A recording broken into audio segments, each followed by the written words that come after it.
Pankaj Kumar Gupta, assistant professor BEd, Gandhi Mahavidyalaya Orai. आज की video में आप सबका स्वागत करता हूं।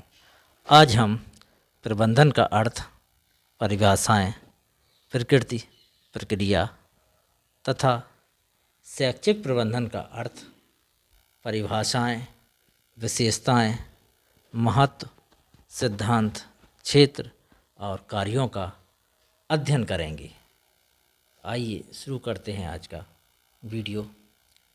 सबसे पहले देखते हैं प्रबंधन का अर्थ एवं परिभाषाएं। Meaning and definition of management. प्रबंधन का अर्थ है कि संगठन में व्यक्तियों के कार्य व्यवस्थित विधि से कराने की कला। अंग्रेजी के शब्द मैनेजमेंट टैक्टफुली को मैनेजमेंट कहते हैं। प्रबंधन एक व्यापक एवं जटिल संप्रत्यय है। शैक्षिक प्रबंध वह शक्ति है जो 4 प्रकार के तत्वों के बीच तालमेल बिठाकर शैक्षिक उद्देश्यों की प्राप्ति की दिशा में उस संगठन को अग्रसर करता है। शैक्षिक संगठन को नीचे दिए गए चित्र की सहायता से समझा जा सकता है। तो इसमें भौतिक तत्वों का प्रबंध, वित्त का प्रबंध, सिद्धांतों का प्रबंध और मानवीय तत्वों का प्रबंध, इन चारों तत्वों का जो तालमेल बिठाया जाता है और शिक्षकों के उद्देश्यों की प्राप्ति की दिशा में संगठन को अग्रसर करता है, वही प्रबंधन है। प्रबंधन के अर्थ को और अधिक स्पष्ट करने के लिए निम्नांकित परिभाषाओं का अध्ययन करना आवश्यक है। सबसे पहले देखते हैं हैरोल्ड किंज के अनुसार, औपचारिक रूप में संगठित समूहों में व्यक्तियों से मिलकर कार्य कराने की कला ही प्रबंधन है। Management is an art of getting done through the people. Formally organised group by Harold Koontz. George Terry के अनुसार, पूर्व निर्धारित उद्देश्यों की प्राप्ति के लिए मानवीय तथा अन्य संसाधनों का उपयोग करने की सुनिश्चित प्रक्रिया ही मैनेजमेंट है। Management is distinct process performed to determine and accomplish states objectives by the use of human beings and resources by George Terry। Professor Kimball के अनुसार, विस्तृत रूप में प्रबंध उस कला को कहते हैं जिसके द्वारा किसी उपक्रम में मनुष्यों एवं पदार्थों को नियंत्रित करने के लिए आर्थिक सिद्धांतों को प्रयोग में लाया जाता है। Management may be broadly defined as the art of applying economic principles that underlie the control of man and material in the enterprise under consideration by professor Kimball. अगली परिभाषा कुंज एंड ओडोनिल की है। इनके अनुसार, प्रबंध औपचारिक रूप से संगठित दलों में व्यक्तियों के द्वारा तथा उनके साथ मिलकर कार्य करने की कला है। Management is the art of getting things done through and with people informally organised group by Koontz and O'Donnell. Professor Allen के अनुसार, प्रबंध वह कार्य है जो किसी प्रबंधक को करना पड़ता है। Management is what a manager does by professor Allen. सबसे सरल परिभाषा है ये। अगली परिभाषा जी.ई. मिलवर्ट की है। मिलवर्ट के अनुसार, प्रबंध यह प्रक्रिया तथा एजेंसी है जिसके माध्यम से नीतियों के क्रियान्वयन का आयोजन तथा पर्यवेक्षण किया जाता है। Management is the process and the agency through which execution of policy is planned and supervised by G E. Milward. F.W. Taylor, जिन्हें प्रबंध का जो वैज्ञानिक प्रबंध है उसका जनक कहा जाता है, उनके अनुसार प्रबंध यह जानने की कला है कि आप क्या करना चाहते हैं और इसके पश्चात यह देखना कि आप इसे सर्वोत्तम एवं मितव्ययतापूर्ण ढंग से करते हैं। Management is the art of knowing what you want to do and then seeing that they do it in the best and cheapest way, by F.W. Taylor, father of scientific management. Henry Fayol के अनुसार, जिन्होंने प्रक्रिया के रूप में परिभाषित किया गया, प्रबंध से अर्थ पूर्वानुमान लगाना, योजना बनाना, संगठन करना, निर्देश करना, समन्वय करना तथा नियंत्रण करना है। To management is the forecast and to plan, to organise, to command, to coordinate and control, by Henri Fayol. Peter F Drucker के अनुसार, जिन्हें MBA अप्रोच का जन्मदाता माना जाता है, प्रबंधन ज्ञान की एक शाखा है, अर्थात सुशासन, अनुशासन किया जाने वाला एक कार्य है। प्रबंधक इस ज्ञान को कार्यों के संपादन में प्रयोग करते हैं और विशेष कार्यों को पूरा करते हैं। Management is a function, a discipline, a task to be done, and manager practice this discipline, carry out the function and complete the task, by Peter F. Drucker, father of MBO approach। James L Lundy के अनुसार, प्रबंध मुख्यतः विशिष्ट उद्देश्यों की प्राप्ति के लिए दूसरों के प्रयत्नों को नियोजित, समन्वित, प्रेरित और नियंत्रित करने का कार्य है। Doctor R.A. शर्मा के अनुसार, एक संगठन में कार्यरत व्यक्तियों के प्रयासों से निश्चित उद्देश्यों को प्राप्त करने के लिए नियोजन, निर्देशन एवं समन्वित करने को प्रबंधन कहते हैं। ल्यूक के अनुसार, प्रबंध से आशय किसी संस्था के मानवीय और भौतिक संसाधनों के प्रभावपूर्ण प्रयोग से है। जॉर्ज टेरी के अनुसार, प्रबंध लोगों से कार्य करने की कला है। उपयुक्त परिभाषाओं के आधार पर कहा जा सकता है कि प्रबंधन पूर्व निश्चित उद्देश्यों की प्राप्ति हेतु संगठित रूप से व्यक्तियों से मिलकर सांस्कृतिक एवं भौतिक संसाधनों का उपयोग करने की एक क्रमबद्ध प्रक्रिया है। अब देखते हैं प्रबंधन की प्रकृति। Nature of management. तो प्रबंधन एक परिवर्तनशील प्रक्रिया है जिसकी प्रकृति हमेशा परिवर्तित होती रहती है। प्राचीन समय में प्रबंधन तथा स्वामित्व को एक ही अर्थ में प्रयुक्त किया जाता था, परंतु वर्तमान विकासशील युग में इसका अर्थ एवं प्रकृति भिन्न भिन्न हो गया है। प्रबंधन की प्रकृति को निम्नलिखित रूप से स्पष्ट कर सकते हैं। पहला, पर्यावरण की गुणवत्ता में सुधार लाना प्रबंधन का प्रमुख कार्य है, यानी जहाँ भी वह है उसका पर्यावरण, उसका वातावरण कैसा है, उसमें सुधार लाना है। दूसरा, प्रबंधन एक ऐसा व्यवसाय है जिसकी स्वयं की एक आचार संहिता होती है। इसके भी कुछ नियम होते हैं, कानून होते हैं, उनके अनुसार ही चलना पड़ता है। प्रबंधन कला एवं विज्ञान दोनों है। प्रबंधन एक ऐसा क्षेत्र है जिसमें सभी व्यक्ति संगठित रूप से कार्य करते हैं। अगर सही प्रबंधन नहीं होगा तो सभी लोग एक साथ कार्य नहीं करेंगे तो सही रिजल्ट नहीं आएगा। इसलिए प्रबंधन में सभी व्यक्ति संगठित रूप से कार्य करते हैं। व्यक्तियों से कार्य करने की प्रबंधन एक सार्वभौमिक प्रक्रिया है। प्रबंधन अधिकार तंत्र के साथ साथ विकास का साधन भी है। प्रबंधन की प्रकृति परिवर्तनशील होती है, सदैव एक जैसा प्रबंधन नहीं होता, समय के अनुसार परिवर्तन होता रहता है। साथ ही प्रबंधन एक जटिल प्रक्रिया है जिसके द्वारा संगठन के उद्देश्य प्राप्त किए जाते हैं। नौवां, प्रबंधन की प्रकृति सार्वभौमिक है जो व्यक्तियों के समूह में एकता की भावना जागृत करती है। यदि व्यक्तियों में एकाग्रता की भावना नहीं होगी, एकता की भावना नहीं होगी तो सही से प्रबंधन नहीं हो पाएगा और सही रिजल्ट भी नहीं होगा। अब देखते हैं प्रबंधन की प्रक्रिया, process of management. Process of management में क्या क्या सम्मिलित होता है। पहला, नियोजन की प्रक्रिया सम्मिलित होती है। इसमें प्लानिंग की जाती है।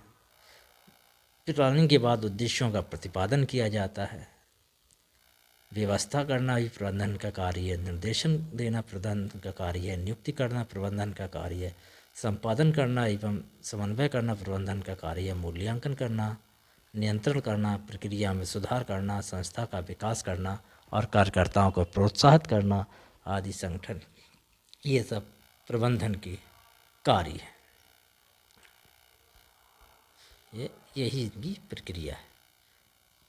अब प्रबंधन के बाद अब देखते हैं शैक्षिक प्रबंधन का अर्थ एवं परिभाषा है। Meaning and definition of educational management. शिक्षा एक निरंतर और जीवन पर्यंत चलने वाली प्रक्रिया है। शिक्षा के द्वारा ही बालक का सर्वांगीण विकास किया जाता है तथा शिक्षा ही समाज एवं राष्ट्र के विकास हेतु बालक को तैयार करती है। शिक्षा अपने उद्देश्यों को प्राप्त कर सके, इसके लिए प्रबंधन का जो शिक्षा प्रबंधन किया जाता है तो उसे शिक्षा प्रबंधन कहते हैं। यानी शिक्षा के उद्देश्यों को प्राप्त करने के लिए जब शिक्षा का प्रबंधन किया जाए तो वो शिक्षा प्रबंधन कहलाता है। अर्थात शिक्षा प्रबंधन का अर्थ है उस प्रक्रिया से लगाया जाता है जिसके माध्यम से किसी भी संस्था अपनी पूर्व निर्धारित उद्देश्यों को प्राप्त करती है। शिक्षा प्रबंधन दो शब्दों शिक्षा और प्रबंधन से मिलकर बना है, जिसमें शिक्षा का अर्थ निरंतर चलने वाली प्रक्रिया है और प्रबंधन का अर्थ है किसी संगठन में व्यक्तियों से कार्य कराने की कला। इस प्रकार शिक्षा प्रबंधन का शाब्दिक अर्थ हुआ शिक्षा प्रक्रिया को निरंतर चलाने हेतु जब व्यक्तियों का एक संगठन मिलकर कार्य करता है तो उसे शिक्षा प्रबंधन कहते हैं। अर्थात शिक्षा प्रबंधन वह प्रक्रिया है जिसमें बालक की अंतर्निहित शक्तियों के विकास हेतु शिक्षा की व्यवस्था की जाती है। शिक्षा प्रबंधन के अर्थ को और अधिक स्पष्ट रूप से समझने के लिए विभिन्न विद्वानों द्वारा दी गई परिभाषाओं को देखते हैं। पहला है J.B. सीयर्स के अनुसार शैक्षिक प्रबंधन एक प्रक्रिया है जिसका संबंध ऐसी व्यवस्था करने से है जिसमें पूर्व शैक्षिक कार्यक्रम सफलतापूर्वक व्यवहारिक रूप में संपन्न हो सकें। यानी व्यवहारिक रूप से जो भी शैक्षिक कार्यक्रम है वो संपन्न हो सके, इसके लिए जिस प्रक्रिया का हम प्रयोग करते हैं वही शैक्षिक प्रबंधन है। अब हिमांक के अनुसार शैक्षिक प्रबंध का तात्पर्य आवश्यक मानवीय संसाधनों, सामग्री तथा साज सज्जा की अनेक वस्तुओं को इस प्रकार प्रभावशाली ढंग से प्रस्तुत करना है। तो उपरोक्त परिभाषाओं के विश्लेषण के आधार पर कहा जा सकता है प्रबंध या शैक्षिक प्रबंध एक ऐसी कला और सुव्यवस्थित वैज्ञानिक प्रक्रिया है जो किसी संस्था की पूर्व निर्धारित उद्देश्यों की प्राप्ति में नेतृत्व, सहायता और मार्गदर्शन करती है। अब देखते हैं शैक्षिक प्रबंधन की विशेषताएं। Characteristics of educational management. शिक्षा प्रबंधन का अर्थ एवं परिभाषाओं की विश्लेषणात्मक व्याख्या के पश्चात हमने पाया कि शिक्षा प्रबंधन में निम्नलिखित विशेषताएं प्रमुख रूप से उभर कर आती हैं। प्रबंध वह विशिष्ट प्रक्रिया है जिसके अंतर्गत सामूहिक प्रयासों की सहायता से मानवीय और भौतिक संसाधनों का उपयोग करके संगठनात्मक उद्देश्यों की प्राप्ति की जाती है। इसका क्षेत्र काफ़ी व्यापक है तथा इसमें नियोजन, निर्देशन, अभिप्रेरण, समन्वय और नियंत्रण आदि कार्य शामिल हैं। दूसरी ओर शैक्षिक प्रबंध एक संकीर्ण अवधारणा है। यह एक ऐसी प्रक्रिया है जिसके द्वारा प्रबंधक अन्य लोगों के साथ सहयोग और समन्वय का वातावरण बनाते हुए शिक्षण संस्थान में निर्धारित उद्देश्यों की प्राप्ति हेतु शैक्षिक एवं शैक्षिक क्रियाओं व गतिविधियों संगठन एवं संचालन करता है। इसकी विशेषताएं निम्नलिखित हैं। पहला, डायनेमिक प्रोसेस। तो ये डायनेमिक प्रोसेस है शैक्षिक प्रबंधन, क्योंकि इसमें समय, परिस्थितियाँ और वातावरण के अनुसार इसको थोड़ा बहुत बदलना पड़ता है, इसलिए डायनेमिक है, पूरी तरह से रिगिड नहीं है। दूसरा, कंटिन्यूअस प्रोसेस, अनवरत प्रक्रिया है। तो ये अनवरत रूप से चलती रहती है। पूर्व निर्धारित शैक्षिक उद्देश्यों की प्राप्ति के बाद भी ये चलती रहती है और नए नए उद्देश्यों का निर्माण भी करती रहती है। तीसरा, ऑर्गेनाइज्ड प्रोसेस, संगठित प्रक्रिया। तो यह एक संगठित प्रक्रिया है क्योंकि इसमें शैक्षणिक उद्देश्यों की प्राप्ति के लिए व्यक्तियों का एक समूह है, वो मिलकर कार्य करता है, कोई एक व्यक्ति प्रबंधन नहीं कर सकता। चौथा, उद्देश्यों की विद्यमानता, एग्जिस्टेंस ऑफ ऑब्जेक्टिव्स। शैक्षिक प्रबंध शैक्षणिक संगठन के उद्देश्यों से जुड़ी हुई प्रक्रिया है। उद्देश्य उन गंतव्यों को निर्देशित करते हैं जिन्हें शैक्षणिक संगठन द्वारा प्राप्त किया जाना है। यानी उद्देश्यों के बिना तो शिक्षा ही नहीं होती। शिक्षा भी एक उद्देश्यपूर्ण प्रक्रिया है, तो शैक्षिक प्रबंधन से उसी से संबंधित है, इसलिए उसके भी उद्देश्य होते हैं। उद्देश्य की विद्यमानता इसका एक महत्वपूर्ण गुण है, महत्वपूर्ण विशेषता है।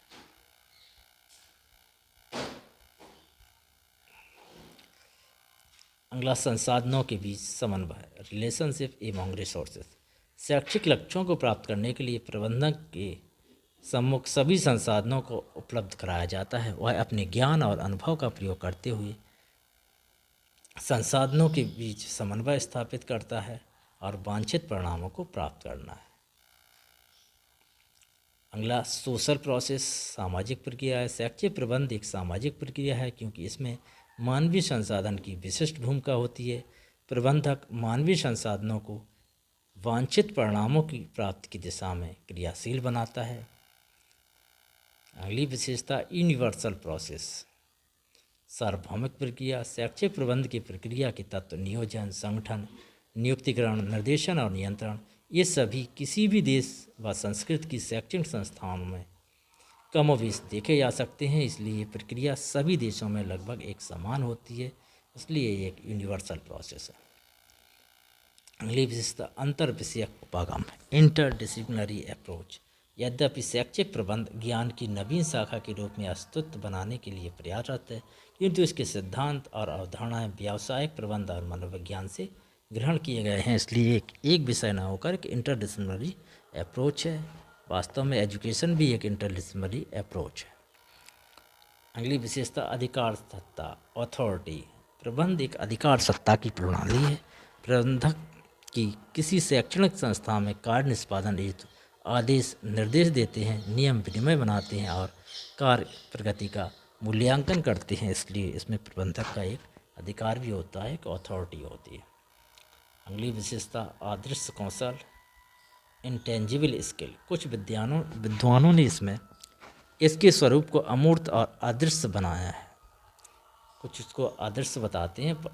उनका मत है किसी संगठन में प्रबंध की जानकारी उसके द्वारा प्राप्त की गए परिणामों से होती है, इसलिए अदृश्य प्रक्रिया है। जब परिणाम अच्छे होते हैं तो अच्छा प्रबंधन माना जाता है और परिणाम अच्छे नहीं होते तो उसको अच्छा प्रबंधक नहीं माना जाता। अगली विशेषता संयोगिक प्रकृति, कंटीजेंट नेचर। शैक्षणिक वातावरण सदैव ही बाह्य वातावरण से प्रभावित होता है। यही कारण है शैक्षिक प्रबंध की विधियाँ, तकनीक और सिद्धांत, ये तीनों ही परिस्थितियों और वातावरण के अनुसार परिवर्तित होते रहते हैं। अगली विशेषता शिक्षा प्रबंधन से कार्य करने की सफलता बढ़ती है। Bring success of work by educational management. Educational अगर मैनेजमेंट होता है तो वहाँ सफलता की संभावना बढ़ जाती है, जहाँ अच्छा मैनेजमेंट होगा। शिक्षा प्रबंधन एक समन्वित प्रक्रिया है। Educational management is integrated process. जैसा कि संगठित में बताया था, कई व्यक्तियों से मिलकर बना होता है, तो सब लोग मिलकर इसको बनाते हैं, इसलिए एक इंटीग्रेटेड प्रोसेस है। शिक्षा एक व्यवहार प्रक्रिया है। Educational management behavioural process. अगला शिक्षा प्रबंधन समूह कार्यों पर आधारित है। Educational management is based on group function. सभी व्यक्ति एक ग्रुप और टीम के रूप में जब कार्य करते हैं तभी शिक्षा प्रबंधन सफल होता है, तभी हम उद्देश्यों को प्राप्त करते हैं। शिक्षा प्रबंधन एक सहयोगात्मक प्रक्रिया है। Education management is cooperative function. जितने भी लोग उसमें जुड़े हुए होते हैं सभी लोग मिलकर एक दूसरे का सहयोग करते हैं, तभी एक अच्छा शैक्षिक प्रबंधन होता है, तभी हमें उद्देश्यों को प्राप्त करने में सफलता मिलती है। शिक्षा प्रबंधन मानव जीवन को प्रभावित करता है। Educational management influence human life. शिक्षा प्रबंधन जितना अच्छा होगा उतना ही अधिक शिक्षा होगी और उतने ही अधिक अच्छे नागरिक बनेंगे, तो ये ह्यूमन लाइफ को अच्छी तरह से प्रभावित करेगा। शिक्षा प्रबंधन मापनीय है, यानी एजुकेशनल मैनेजमेंट मेजरेबल, अतः इसका मापन किया जा सकता है। अब देखते हैं शैक्षिक प्रबंधन की प्रकृति, नेचर ऑफ एजुकेशनल मैनेजमेंट। अभी हमने इसकी विशेषताएं देखी हैं, तो विशेषताओं के आधार पर ही इसकी नेचर हमें पता लग जाती है। तो शिक्षा प्रबंधन की प्रत्यय, अर्थ, परिभाषा और विशेषताओं के अध्ययन के पश्चात इसकी प्रकृति का अध्ययन निम्नलिखित रूप में किया जा सकता है। तो अभी नेचर बताया था, कला विज्ञान दोनों हैं, तो दोनों तरह की आएगी। तो शिक्षा प्रबंधन की प्रकृति वैज्ञानिक है, nature of educational management is scientific, और इसमें आर्ट भी है, एजुकेशनल मैनेजमेंट इज आर्ट, इन कला विज्ञान दोनों है। Educational management both art and science, दूसरों से कार्य कर लेने की कला भी है और विज्ञान भी है। एजुकेशनल मैनेजमेंट इंटीग्रेटेड अप्रोच, एक समन्वित प्रक्रिया है, समन्वित विचार है, सभी लोग मिलकर इस कार्य को करते हैं तभी अच्छा प्रबंधन होता है। शिक्षा प्रबंधन एक गतिशील प्रक्रिया है, डायनेमिक प्रोसेस है, ऊपर ही बताया था विशेषताओं में, तो प्रकृति इसकी डायनेमिक होगी, परिस्थितियों के अनुसार इसको बदलना ही पड़ता है।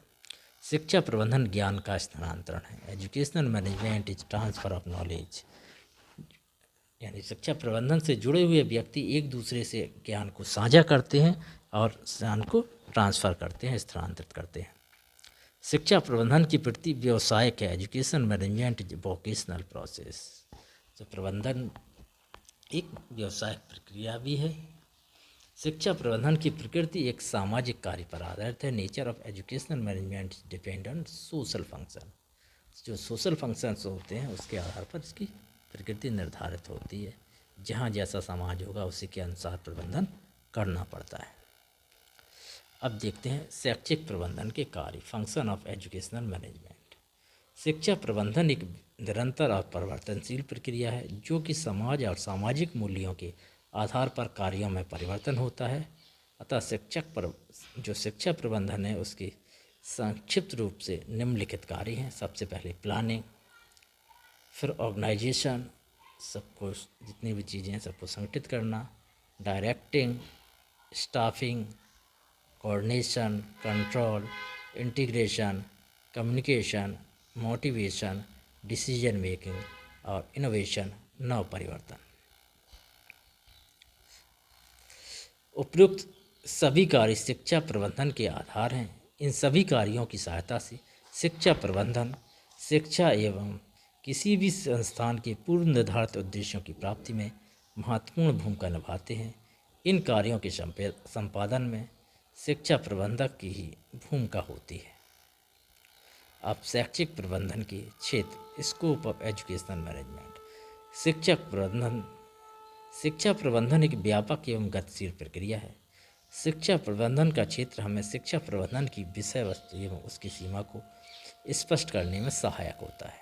शिक्षा प्रबंधन का क्षेत्र शैक्षिक प्रणाली को राज्य एवं राष्ट्रीय स्तर के संदर्भ में विशेष स्थान एवं समय के रूप में विभाजित करता है। शिक्षा प्रबंधन शिक्षा प्रणाली से संबंधित सभी तथ्यों को विश्लेषणात्मक रूप से प्रस्तुत करता है और स्पष्ट करता है कि इन संसाधनों को विभिन्न शैक्षिक स्तरों पर उनकी आवश्यकता एवं मांग के अनुसार विभाजित कैसे किया जाए।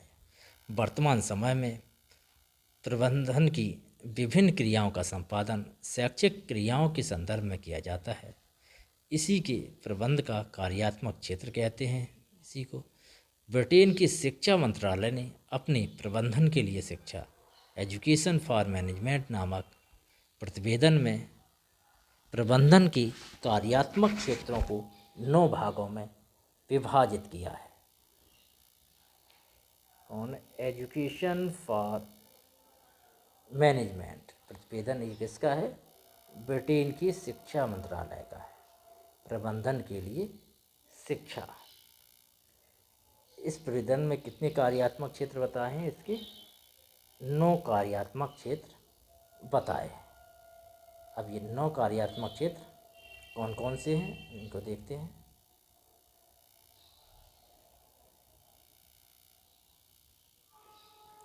पहला, निष्पत्ति प्रबंधन, अचीवमेंट मैनेजमेंट, क्या अचीव किया उसका मैनेजमेंट।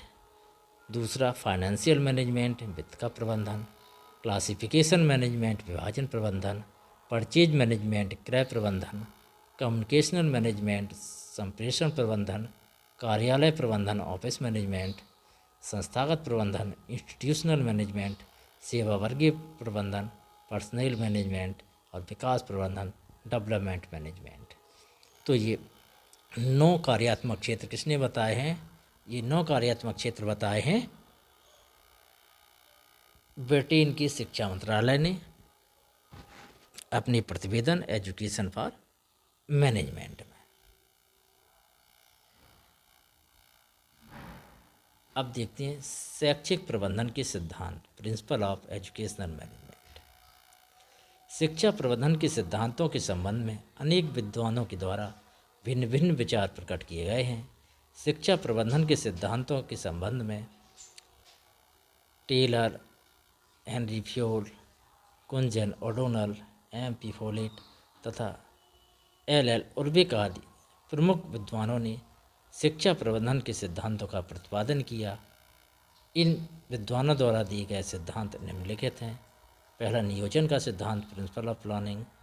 नीति निर्धारण का सिद्धांत, प्रिंसिपल ऑफ पॉलिसी।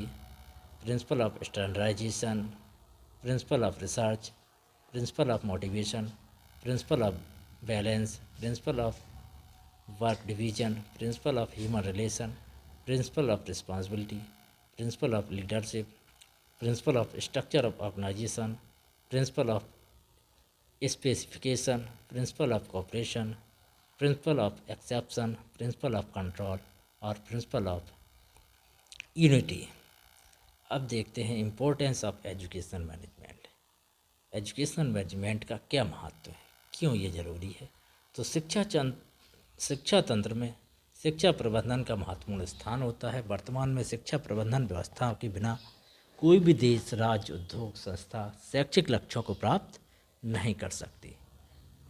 कुंज और ओडोनल ने शिक्षा प्रबंधन के महत्व को प्रकट करते हुए कहा है कि प्रबंधन से अधिक महत्वपूर्ण मानवीय क्रिया का कोई क्षेत्र नहीं है। यानी प्रबंधन से अधिक महत्वपूर्ण कोई भी मानवीय क्रिया नहीं है। अब इसके महत्व निम्नलिखित हैं। शिक्षा प्रबंधन का शिक्षा जगत में एक प्रभावशाली तंत्र के रूप में महत्व है। शिक्षा जगत के आंतरिक एवं बाह्य पक्षों में समन्वय स्थापित करने में महत्व है। शैक्षिक उद्देश्यों और लक्ष्यों को निर्धारित करने में शिक्षा प्रबंधन की महत्वपूर्ण भूमिका है। शैक्षिक संसाधनों का अधिकतम उपयोग करने में शिक्षा प्रबंधन का महत्व है। शैक्षिक प्रबंधन से जुड़े शैक्षिक कार्यकर्ताओं की भूमिका के विकास हेतु शिक्षा प्रबंधन का महत्व है और शिक्षा के पूर्व निर्धारित लक्ष्यों की प्राप्ति में शिक्षा प्रबंधन का महत्व है और कार्यकर्ताओं को अभिप्रेरित करने में भी शिक्षा प्रबंधन का महत्व है। इनके बिना अभिप्रेरित नहीं कर सकते। तो अब हमने इस वीडियो में जाना प्रबंधन का अर्थ, परिभाषाएं, प्रकृति और प्रक्रिया। इसी प्रकार शैक्षिक प्रबंधन का अर्थ, परिभाषाएं, विशेषताएं, महत्व, सिद्धांत, क्षेत्र और कार्य। यदि ये वीडियो अच्छा लगा हो तो लाइक करिए, अपने दोस्तों तक पहुंचाने के लिए शेयर करिए। यदि कुछ कमी लगी हो तो कमेंट करिए और यदि आप कंपटीशन की तैयारी कर रहे हैं या शिक्षा शास्त्र से संबंधित आपको वीडियो देखने हैं तो हमारे चैनल को सब्सक्राइब करिए। धन्यवाद। Thank you for watching.